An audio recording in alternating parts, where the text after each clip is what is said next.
말씀의 제목은 그러나 마음속으로 곰곰이 생각하며 그러나 라고 하는 말은 반대의 뜻을 가지고 있습니다. 우리가 읽었던 말씀의 이 앞부분에 보면 참 어렵고 힘든 상황에 대해서 예레미야 선지자가 이야기를 합니다. 그러나 마음속으로 곰곰이 생각하며 오히려 희망을 갖는다, 이렇게 이야기를 하고 있습니다. 예레미야 선지자가 두 권의 책을 기록했습니다. 하나는 예레미야서고 또 한 권은 오늘 저희 읽었던 예레미야 애가를 썼습니다. 이 예레미야서는 예레미야 선지자가 바벨론에 의해 이스라엘이 멸망할 것을 예언하면서 하나님의 심판을 예고하면서 회개할 것을 이야기했던 책이 예레미야입니다. 예레미야는 눈물의 선지자라고 하죠. 하나님의 말씀을 통해서 한 국가가 망하고 해체된, 땅을 잃어버리고 백성을 잃어버리고 헌법을 잃어버려서 이 지상에 더 이상 나라가 존재하지 않는다는 것을 생각하면 얼마나 가슴이 아프겠습니까? 눈물로 백성들을 설득하고 또 설득하고 이야기하지만 백성들은 끝끝내 예레미야를 거부하고 우리 예레미야를 저 지하 구덩이 감옥에 그를 가두어서 그가 하는 모든 말들을 거부했었습니다. 그리고 마침내 이스라엘은 BC 568년에 바벨론에 의해서 멸망당하고 이스라엘 백성들의 상당수가 전 세계로 흩어졌습니다. 일부는 바벨론의 포로로 끌려갔고 그 주변의 많은 나라들에게 이 백성들이 흩어져 살면서 나라 없는 백성들이 되었습니다. 그리고 70년 동안 바벨론 강가에서 이스라엘 그 땅에서 살았던, 그곳에서 하나님을 예배했던 삶을 돌아보면서 눈물에 섞인 빵을 먹고 시편 137편에 그들의 그 아픈 노래를 하고 있습니다. 예레미야 애가는 바로 이렇게 이스라엘이 멸망당하고 난 이후에 그들이 겪는 마음의 참상을 지켜보면서 애가 슬픔의 시를 쓰게 되었습니다. 어찌 보면은 정말 절망의 노래 같습니다. 그러나 이 절망 속에서 예레미야는 절망으로 끝나지 않고 하나님의 희망을 들려준 선지자이기도 합니다. 바벨론 강가에서 노예 생활을 하며 눈물 젖은 빵을 먹고 있는 이스라엘 백성들은 큰 해외에 빠졌습니다.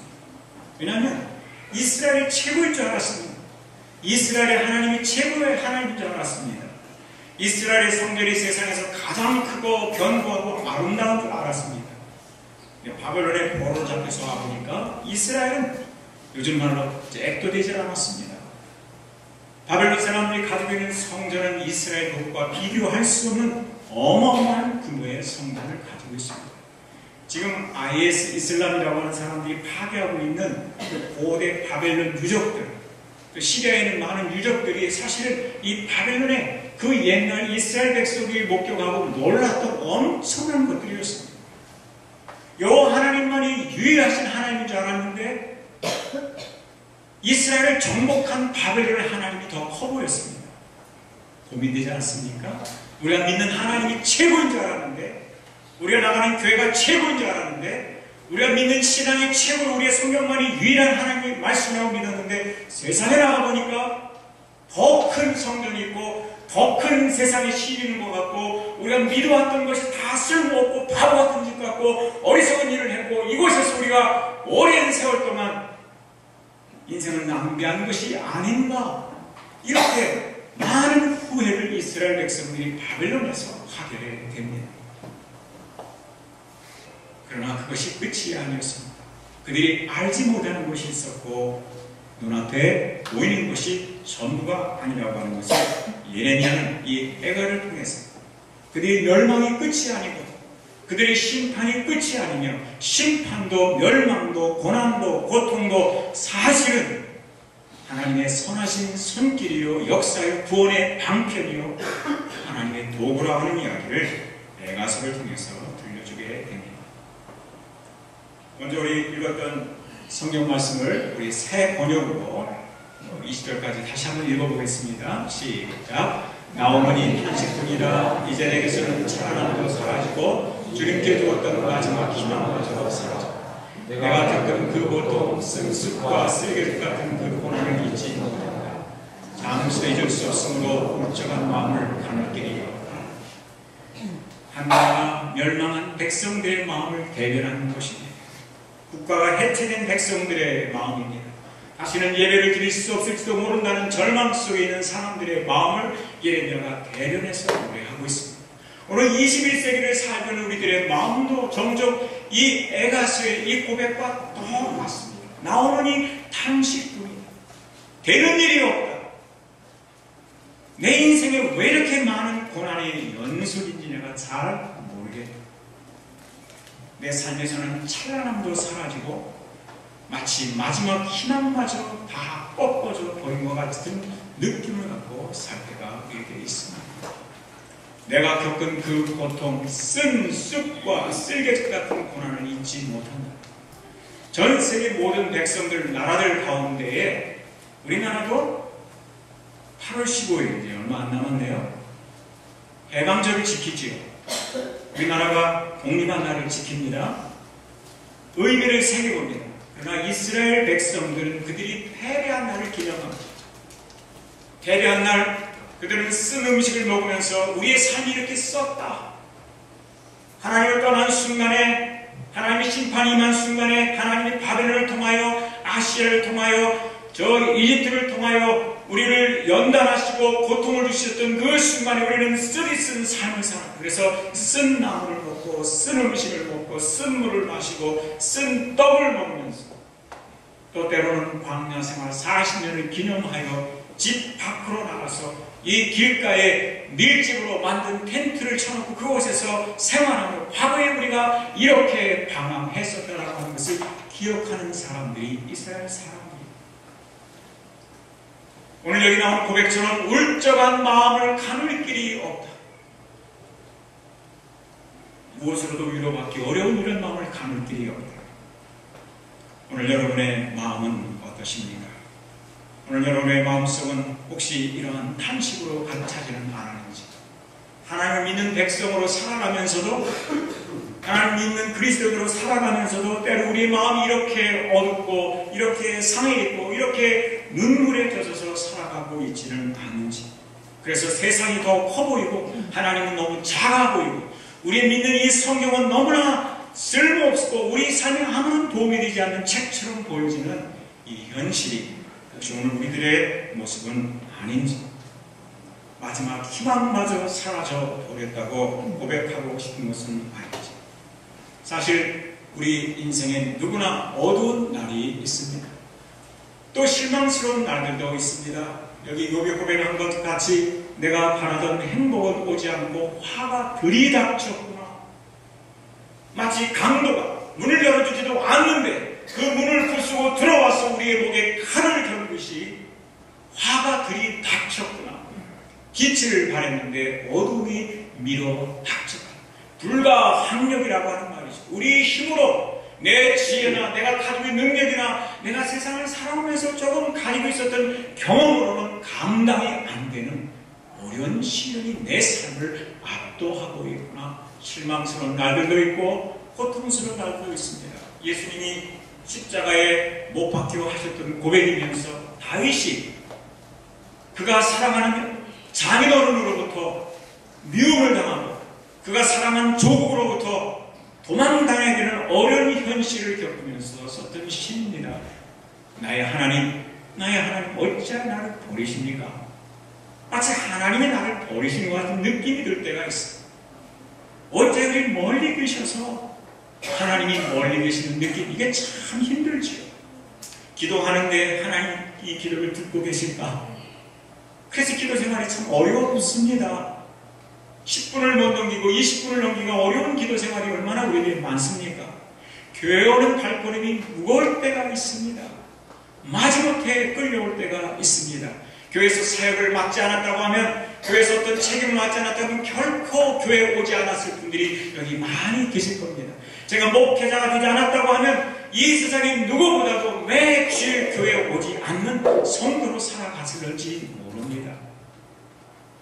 오늘 저 시편 22편의 고백처럼 하나님 왜 그렇게 멀리 서서 나를 바라만 보고 계십니까? 이런 느낌이 드는 날들이 우리의 삶에 종종 있기 때문입니다. 우리의 삶에는 어두운 날들도 있습니다. 어둠이라는 것은 앞이 보이지 않는 불확실성의 시대를 살고 있다는 말이죠. 예측할 수 없는, 가늠해 볼 수 없는, 우리 나름대로 이렇게 저렇게 판단하기 어려운 이 참담한 미래가 있기 때문에 우리 인생은 점점 힘들어지기도 합니다. 여기 에레미야에게로 다시 돌아가서 한번 읽어볼까요? 나오는 이 탐식뿐이다. 울적한 마음을 가눌 길이 이렇다. 누구에게나 이런 울적한 날들이 있습니다. 찬송을 잃어버리고, 감사를 잃어버리고, 얼굴에 미소를 잃어버리고, 성도들과 눈 마주치는 것을 싫어하고, 누군가에게 반갑습니다라고 손을 들어서 반갑게 환영해주고 인사했던 모습을 더 이상 찾아볼 수 없는 그녀의 삶에, 혹은 그분의 삶에, 그 형제의 삶 속에서 뭔가 울적한 날들이 계속되고 있다고 하는 것들을 우리는 쉽게 찾아볼 수가 있습니다. 시편 88편 4절에서는 나는 무덤에 내려가는 자같이 인정되고 힘없는 용사, 힘 없다와 용사라는 말은 어울리지 않은 단어이죠. 용사는 힘이 있고 열정이 있고 능력이 있고 싸울 만한 기력이 있는 사람이지만 힘없는 용사, 기력이 다 빠져나가 버린, 마치 정말 잿더미밖에 남지 않은 사람과 같이 되어버린 날들이 있습니다. 우리가 살면서, 살아가면서 아버지로서의 힘을 잃는 날이 있고 엄마로서의 힘을 잃어버린 날이 있고, 여러분 살아가면서 자식으로서 부모를 어찌해 볼 수 없는 날들이 있습니다. 여러분 살아가면서 성도로서, 믿는 자로서 내가 더 이상 무엇을 더 해볼 수 있을까? 내가 예수 그리스도를 믿는 종으로서, 하나님의 사람으로서 내 한계는 여기까지가 아닌가? 내 능력은 여기까지가 전부인가? 그냥 주저앉아서 통곡해버리고 싶은 순간들이 사실 우리의 삶에는 한 번이 아니고 두 번이 아니고 일주일이 아니라 한 달이 아니라 이런 날들이 반복해서 찾아올 수 있다고 하는 것을 성경에서 보여주고 있습니다. 세번역 성경으로 읽어보면 주님께서 내 사랑하는 사람들과 이웃을 내게서 떼어 놓으셨습니다. 여기 보면 책임을 하나님께 돌리고 있습니다. 우리가 살아가면서 정말 이런 습관이 있죠. 왜 하나님은 나에게서 사랑하는 사람들을 자꾸 데려가실까? 왜 하나님을 사랑하는 성도들이 자꾸 떠나게 하실까? 왜 하나님은 내 삶 속에서 내가 의지했던 사람들, 나에게 힘이 되었던 사람들, 내 삶의 버팀목 역할을 해주었던 사람들이 어느 날 내게 등을 돌리고 더 이상 나를 사랑하지 않겠다고, 더 이상 당신의 힘이 되어주지 않겠다고, 더 이상 당신을 친구라고 부르지 않겠다며 그들이 멀어져 가는 것일까? 이런 고민 안 해보셨나요? 나이가 들어가면서 더 친구가 필요한데, 나이가 들어가면서 돈이 더 필요한데, 나이가 들어가면서 더 건강이 필요한데, 나이가 들어가면서 우리는 더 많은 기회들이 주어지길 바라는데, 어느 날 회사에서 이제 나가주세요. 어느 날 사람들이 당신 이제 일 그만하세요. 더 이상 사업 자꾸 벌리지 마세요. 이제는 당신 이제 조금만 그냥 집에 계세요. 그냥 당신 운동이나 하고 사세요. 그냥 당신 건강이나 잘 지키며 사세요. 우리의 삶에 진짜 도전이 필요하고, 우리의 삶에 진짜 우리 인생의 모든 것을 다 걸어볼 만한 그런 가치 있는 사역들이, 그런 목표들이 필요한 시기가 되었는데, 마치 하나님께서 내 사랑하는 사람들을, 내가 좋아하는 취미들을, 내가 좋아하는 그 모든 가치들을 다 내게서 멀어지게 만드는 것이 아닌가, 이런 생각이 드는 날 여러분 없으신가요? 이 시편 기자도 똑같은 고민을 하고 있습니다. 그러나 감사한 것은 어두운 날, 실망의 날, 우울한 날, 울적한 날, 이 모든 고백으로 끝을 내지 않고 예레미야 선지자는 이 슬퍼하는 21세기 성도들에게 이렇게 이야기를 합니다. 그러나 마음속으로 곰곰이 생각해 보십시오. 오히려 희망을 가져야 될 이유가 우리에게 있다라고 이야기합니다. 오늘 여러분에게도 희망을 가질 이유가 분명히 있습니다. 우리 모두에게 희망을 가질 이유가 있습니다. 곰곰이 생각해 보면, 깊이 생각해 보면 희망을 가질 이유가 있습니다. 며칠 전에 한 분이 저를 사랑하는 마음에서 목사님 이제 살 그만 빼세요 그러더라고요. 제가 좀 너무 좀 없어 보이나요? 사실 이 옷도 지금 굉장히 커요. 옷이 막 이렇게 커졌어요. 전에는 막 이렇게 배가 나와가지고 이게 잘 안 달리는 옷인데 이렇게 이제 커졌습니다. 근데 옷을 지금 사 입을 수가 없어요. 왜냐면 아직도 살이 좀 더 빠질 거니까. 그래서 자꾸 보는 사람마다 불쌍해 보인다고 그러고 쓰러질 것 같다고 그러고 힘이 없어 보인다고 그래서 제가 고민에 빠졌어요. 진짜 그만 빼야 되나? 여러분도 아시다시피 제가 힐링스테이에 가서 14일 동안 현미 채식을 하고 열심히 운동을 하고 심장 기능이 9%가 좋아졌다고 했습니다. 29.8%에서 38.9%로 좋아졌습니다. 제 심장이 암으로 치면 3기에서 4기 바로 경계선이 있었습니다. 이제 3기 중간으로 올라갔습니다. 그런데 저는 2달 후에 있는 이 검사에서 다시 한번 10%가 좋아지기를 바라고 있습니다. 여러분들 원하십니까? 그러면 살 빼지 말라는 말 하지 마십시오. 제가 어제 자꾸 주인분들 그런 이야기를 해서 어제 밤에 다시 인터넷에 들어가서 만성신무전과 체중 감량이라는 주제로 많은 글들을 찾아봤는데 만성신무전이 호전되려고 하면 체중 감량을 해야 된다 이렇게 나오고 있어요. 제 표준 체중은 55kg입니다. 제 키에 비하면. 지금 10kg를 더 빼야 되지만 그럼 진짜 죽을지 모르기 때문에 그 정도까지는 아니고 조금 더 빼려고. 제가 힐링스테이에서 나올 때보다 지금 한 이제 12일 정도가 지나갔는데 1kg가 또 더 빠졌어요.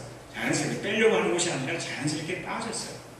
근데 10%의 희망을 더 높이기 위해서 9%의 희망을 이미 얻었고 10%의 희망을 더 높이기 위해서 여기 나오는 말씀처럼 그러나 마음속으로 곰곰이 생각하며 오히려 10%의 희망을 내가 가지려 하면 이 말이죠.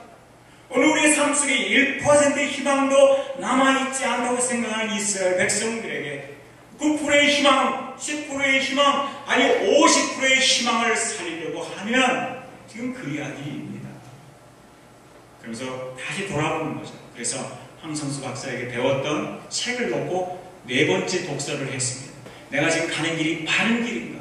이것이 나를 살리는 길인가? 이것이 나에게 죽어가는 내 심장을 회복할 수 있는 길인가? 9%에서 다시 한번 10%의 심장 기능을 높여서 39%에서 49%, 50%까지 올릴 수 있는 길이 맞는가? 많은 사람들이 그만 빼세요라는 말에 흔들리지 않고 이를 계속해 가기 위해서 어제 다시 한번 책을 봤어요. 공부를 했어요. 오늘도 마찬가지. 오늘 우리들의 삶 속에서 마음속으로 곰곰이 생각하며 뭘 생각하는 거예요? 하나님의 말씀입니다. 하나님의 사랑입니다. 왜 우리의 죽어가는 희망을 살리려고 합니다. 1% 남아있는 희망을 10%로 50%로 100%로 살리기 위해서는 반드시 이 말씀을 다시 한번 잘 들으시고 마음에 담아두시는 여러분 되시길 바랍니다. 자, 오늘 같이 한번 읽어볼까요? 시작. 그러나 마음속으로 곰곰이 생각하면 오히려 희망을 받는 이유는 무엇이다. 자, 고통에도 선한 목적이 있습니다. 사실 이스라엘 백성들은 이 고통을 통해서 하나님 앞에 철저히 회개하는 백성이 되었습니다. 세계에서 유일하게 하나님 앞에서 저들이 패배한 것을, 나라가 멸망했던 것을 추억하면서 다시는 패배하지 말자, 다시는 망하지 말자, 다시는 곁길로 가지 말자, 다시는 우상 숭배하지 말자라며 자신들을 다짐하고 또 다짐하는 백성들이 이스라엘 백성이라고 말씀드렸습니다.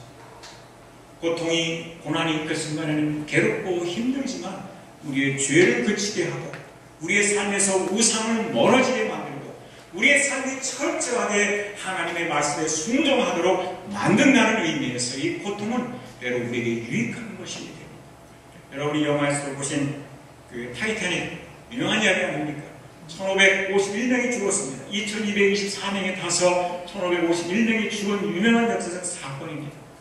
근데 그 배 탔던 사람 중에 스코틀랜드의 클라크 부부가 있는데 7명의 자녀가 있었습니다.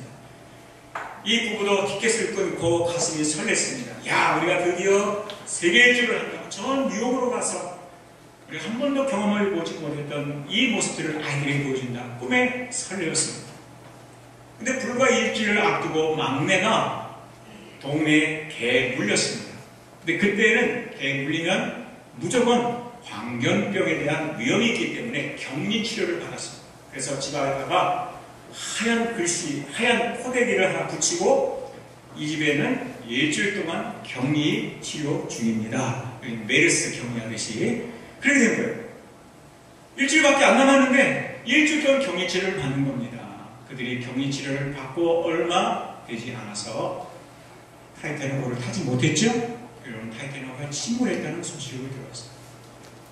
때로 우리가 원하는 것들이 원하는 시간에 주어지지 않을 때 왜 하나님이 내 기쁨을 빼앗아가실까 싶은 생각이 들 때도 있지만 때로는 그것이 우리의 영적 유익을 위해서 우리가 원하던 모든 것들을 우리가 원하는 시간에 한 번에 다 주지 않으심으로 우리의 유익을 가져오실 때도 있습니다. 그러나 똑같은 배에 탔던 사람 중에 존 하퍼 목사, 그리고 무디 교회 초청을 받아서 딸 하나밖에 없었는데 이 딸과 함께 이 배에 올랐습니다. 배가 마침내 침몰할 때에 존 하퍼 목사는 자기의 무남동녀 딸을 배에 태웠습니다. 그리고 아이에게 얘야 언젠가 하늘나라에서 보자. 아빠는 아직 할 일이 남아있단다. 침몰해 가는 배에서 할 일이 무엇이었을까요? 영화 속에서도 보이지만 거기 우리 챔버튼들처럼 창문을 연주하는 장면들이 있었습니다. 실제로 그렇게 했습니다. 마지막 죽어가는 순간까지 그들의 사명을 다했습니다. 존 하퍼 목사도 목회자로서의 사명이 있었기 때문에 그 배의 마지막까지 남아 있었습니다. 자기의 구명조끼를 누군가에게 벗어주면서까지. 당시 거기에 배에 탔던 수많은 부자들이 돈으로 보트를 사려고 했습니다. 돈으로 생명과 거래를 하려고 했어요. 존 하퍼 목사는 그들에게 이 돈으로 영원한 생명을 살 수 없습니다. 죽어가는 사람들에게 죽어가는 자로서 복음을 증거했습니다. 한 명의 사람이라도 더 복음을 전하기 위해서 그 배를 뛰어다니며 낭만에 내려간 사람들에게 복음을 전했고 나중에 배가 침몰해서 바다에 던져진 뒤에도 그는 구명조끼를 입은 상태에서 이 사람 저 사람에게 다가가서 구원받았습니까? 예수 그리스도를 믿으세요. 예수 그리스도 외에는 구원이 없습니다. 당신은 죽을지 모릅니다. 이 차가운 물이 당신을 죽음으로 몰아갈지 모릅니다. 예수를 믿으세요. 그중에 한 청년에게 다가갔습니다. 예수를 믿으세요. 청년은 손을 저었습니다. 듣기 싫어요. 싫어요. 그 청년 가만히 보니까 구명조끼가 없었습니다. 존 하퍼 목사는 자기가 입던 구명조끼를 물속에서 벗어서 그 청년에게 주었습니다. 이것을 입고 꼭 살아나세요. 그리고 살아나면 예수 그리스도를 꼭 믿으세요. 그 말을 하고 존 하퍼 목사는 물속으로 사라져갔습니다. 그리고 2년 뒤에 타이타닉호에서 살아남았던 생존자들의 처음 모임이 있었습니다. 그때 생존자 중에 한 사람이 일어나서 이런 이야기를 했습니다. 오늘 내가 여기 있을 수 있었던 것은 존 하퍼 목사가 자신의 구명조끼를 벗어 나에게 주었고 예수를 믿어 구원받으라고 했기 때문에 내가 오늘 이 자리에 있을 수 있습니다.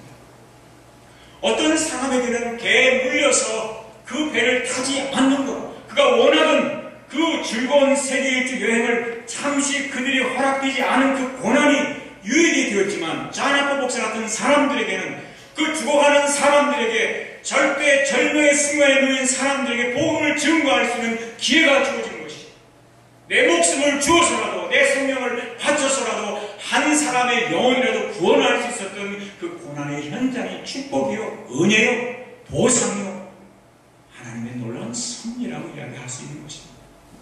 우리 인생의 어두운 날들이 늘 어두운 날이 아니에요.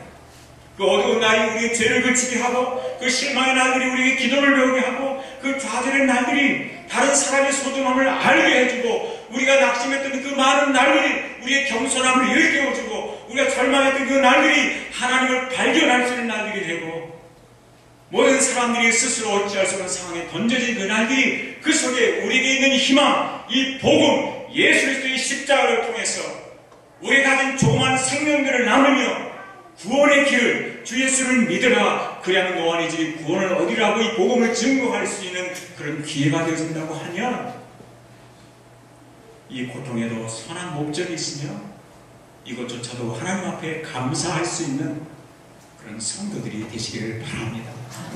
곰곰이 생각해보니까 이 고통도 복이 있구나. 가만히 생각해보니까 이 고난도 나에게 꼭 필요한 것이었구나. 이 고난이 있으니 내가 오늘 이렇게 하나님 앞에 설 수 있구나. 이렇게 감사할 수 있는 것입니다. 최초의 세계 일주 항해를 한 사람이 이 페르디난드 마젤란이라는 유명한 분이죠. 이분이 의미가 있는 것은 저분이 세계 일주에 항해를 시작할 때에 그 이전에 아무도 일을 해본 적이 없다는 거예요. 지도도 없고 항해 경험도 없고 아무도 그에게 지침을 줄 수 있는 사람이 없었어요. 그래서 그는 이 위험한 여행을 출발할 때에 35개의 나침반을 가지고 시작했습니다. 하나를 잃어버리면 또 하나가 있고 하나를 잃어버리면 또 하나가 있어서 그 많은 어려움 속에서 내가 나아갈 방향을 보여주고 그 많은 시련의 날들 속에서 폭풍의 날도 있었겠죠. 깜깜한 날도 있었겠죠. 파도로 흔들리는 날도 있었겠죠. 돌아가고 싶은 날도 있었겠죠. 그러나 그들이 가는 모든 길 속에 안전한 길, 가야 할 길을 보여주는 이 나침반이 꼭 필요했습니다. 우리도 마찬가지입니다. 곰곰이 생각하며 희망을 가질 수 있는 것은 바로 오늘 우리에게 이 나침반과 같은 하나님의 말씀이 있기 때문인 줄 믿으시기 바랍니다. 아멘. 오늘 어떤 말씀이 우리에게 나침반으로 다가옵니까? 같이 읽어보겠습니다. 시작. 그러나 마음속으로 곰곰이 생각하며 오히려 희망을 가지는 것은 주님의 한결같은 사랑이 바라보고 그 긍휼의 끝이옵나이다. 아멘. 한결같은 사랑이 나왔습니다. 우리 사람의 사랑은 한결같지가 않지요. 우리가 가진 것이 많으면 사람들이 우리를 좋아합니다. 우리가 건강할 때 사람들이 좋아합니다. 우리가 많이 베풀면 사람들이 가까이 다가옵니다. 사람들의 사랑은 이렇게 상대적입니다. 그러나 하나님의 사랑은 상대적이 아니라 절대적입니다. 주님의 한결같은 사랑, 변덕스럽지 않습니다. 얼마나 좋은지 모르고 다음이 없는 사랑이라고 했고 그 긍휼이 무슨 뜻이랍니까? 긍휼이 뭡니까? 긍휼이란 그 사람의 입장에 서서 생각하는 마음이라고 했습니다. 망해본 사람 입장에 서서 생각하는 겁니다. 어려운 사람 입장에서 생각해 주는 겁니다. 하나님이 나는 의롭다, 나는 거룩하다, 나는 문제가 없다, 나는 믿음이 좋다, 나는 부족할 게 없다. 근데 너는 뭐냐? 이렇게 판단하는 하나님이 아니고 우리가 망해도 보고 힘들어도 보고 실망해 보기도 하고 좌절해 보기도 하고 사람들에게 실어버림을 당하기도 하고 사람들이 등을 돌려버리는 당하기도 하고 이런 많은 어려운 일을 겪는 그 입장에 서서 그래, 나는 내 입장에 서서 너를 사랑한다. 그 말이죠. 나는 내 형편에 맞춰서 너를 생각한다. 너의 약함을 내가 알고 너의 눈물을 내가 헤아리고 있고 네가 얼마나 마음속에 아파하는지 몸부림치는지 힘들어하는지 포기하고 싶어하는지 좌절하는지 내가 그 마음 잘 안다. 그게 긍휼입니다. 이 하나님의 긍휼이 어떻다고 그랬어요? 끝이 있어요? 없어요? 끝이 없다고 했어요. 우리도 물론 긍휼의 마음이 있지만 끝이 있어요. 못 참겠다. 더 용서 못한다. 거기까지다. 3세번이다. 우리는 이렇게 자꾸 헤아립니다. 내가 얼만큼 용서해줬지? 내가 얼만큼 기다려줬지? 내가 얼만큼 참을 만큼 참아줬지? 이러면서 우리들은 한계를 설정해놓고 갑니다. 왜냐하면 그렇게 안 하면 우리가 죽을 것 같으니까. 안 그러면 우리가 더 나빠질 것 같으니까. 우리가 더 이상 더 깨주려고 하면 내가 나중에는 미쳐버릴 것 같으니까 우리가 한계를 정해놓습니다. 그게 사랑이죠. 그런데 우리 하나님의 사랑은 끝이 없어요. 아멘. 하나님의 사랑, 하나님의 긍휼, 이거 생각하시면서 희망을 갖고 사신 여러분 되시기 바랍니다. 아멘. 하나님의 사랑, 하나님의 긍휼, 다음이 없고 끝이 없다고 했어요. 여기 보십시오. 로마서 8장 32절 읽어보겠습니다. 시작. 자기 아들을 모든 사랑을 내어주십니다. 어찌 그 아담과 함께 모든 것을 우리에게 주시지 아니하느냐. 이건 개역 개정인데 개역 성경에는 우리에게 은사로 선물로 주시지 아니하겠느냐. 하나님이 자기 아들까지 아끼지 않으셨다. 저는 이 말씀을 30년 동안 40년 동안 묵상하며 살아서 실망스러운 날들을 이기게 한 말씀이에요.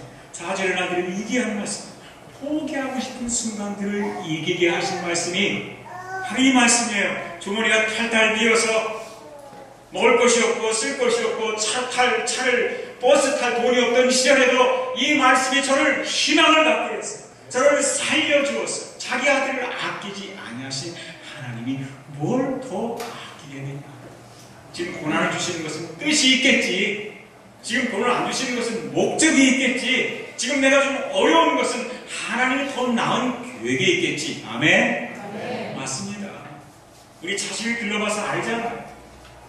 자식의 목적이 있어요. 뜻이 있어요. 의도가 있어요. 잘해주고 싶고 더 좋은 거 주고 싶고 최선의 인생을 살게 하고 싶은 그 아버지의 마음, 어머니의 마음이 우리도 이해가 되잖아요. 자식을 길러보면서. 하나님 아버지는 정말 사랑의 하나님이십니다. 은혜로우신 하나님이십니다. 아들까지 아끼지 않으신 하나님 뭘 더 아끼겠냐. 요한복음 14장 1절도 제가 정말 좋아하는 말씀. 예수께서 자기 사람들을 사랑하시되 어떻게 사랑하셨다고요? 끝까지 사랑하십니다. 할렐루야. 끝까지 사랑하십니다. 여러분과 저는 끝까지 사랑할 때도 너무 낙심하지 마세요. 사람이니까. 그런데 우리 하나님은 끝까지 사랑하심을 감사하시기 바랍니다. 우리는 포기하고 싶을지라도 하나님은 포기하지 않으십니다. 우리는 주님을 붙잡은 손을 내려놓고 싶은 순간이 있을지라도 주님은 우리를 붙잡은 손을 절대 포기하지 않습니다. 이것이 우리의 희망임을 믿으시기 바랍니다. 여기 시편 44편 18절 말씀 읽어보겠습니다. 시작. 주님은 마음 상한 사람에게 가까이 계시고 낙심한 사람을 도와주시다. 자, 주님은 마음이 상한 남자들에게도 가까이 계신다고 했어요. 우리 남자들은 사람들 앞에 눈물 보이는 걸 자존심 상해합니다. 람보처럼 항상 모든 일에 씩씩해야 하고 돈이 없어도 사람들 앞에 절대 돈 없는 척해서 하면 되고, 때로는 우리가 생활비를 못 벌어오면 돈을 구워서라도 직장에서 정말 명패를 당했지만 어디 가서 돈을 빌려서라도 매달 생활비를 꼬박꼬박 챙겨다 주고 싶은 것이 남자들의 마음일 겁니다. 그렇게 하지 마십시오. 왜 이렇게 인생을 힘들게 삽니까? 우리 아내들이 자식들이 람보 아빠 남편 원하지 않습니다. 하나님 앞에서까지 센 척, 대단한 척, 울지 않아도 되는 척, 울고 탈이 아니라고 이렇게 하실 필요 없습니다. 하나님께서 뭐라고 하셨어요? 주님은 마음이 상한 사람에게 가까이 하신다고 했습니다. 아멘. 하나님, 내가 마음이 상한 남자입니다. 하나님, 하나님 힘이 빠진 남자예요. 하나님, 내가 가장으로서 면목이 서지 않는 남편입니다. 자식들에게 뭔가 큰 도움이 되어야 되는데 지금 내 삶에 가장 어려운 시절을 보내고 있습니다. 하나님, 도와주십시오. 이게 마음이 상한 남자의 모습입니다. 하나님께 정직하십시오. 센 척하지 마십시오. 하나님 앞에 있는 그대로 나아가시기 바랍니다. 여러분이 센 척하면 하나님 도와주실 수가 없어요. 그래, 조금 더 깨져보세요. 조금 더 힘들어보세요. 조금 더 가서 자존심 완전히 뭉개질 때까지 한번 그렇게 살아보세요. 하나님 그렇게 하시면 여러분만 손해잖아요. 나만 손해잖아요. 하나님, 내가 마음이 상했어요. 내가 굉장히 힘들어요. 지금 이 시기는 더 많은 힘이 필요해요. 내게 더 많은 일을 할 수 있게 해주세요. 내가 가지고 있는 이 경험과 지식과 지금 앞으로도 20년은 더 열심히 일을 해서 가족과 교회와 이 지역사회와 나라 민족을 위해서 쓰임받고 오네요. 근데 세상이 나를 인정해주지 않네요. 알아주지 않네요. 아내마저 나를 자꾸만 예전같이 안 대해주네요. 하나님 도와주세요. 하나님은 마음이 상한 사람을 가까이 하신다고 했어요. 여기 뭐라고 했어요? 마음이 상한 사람에게 가까이 계시고 The Lord is near.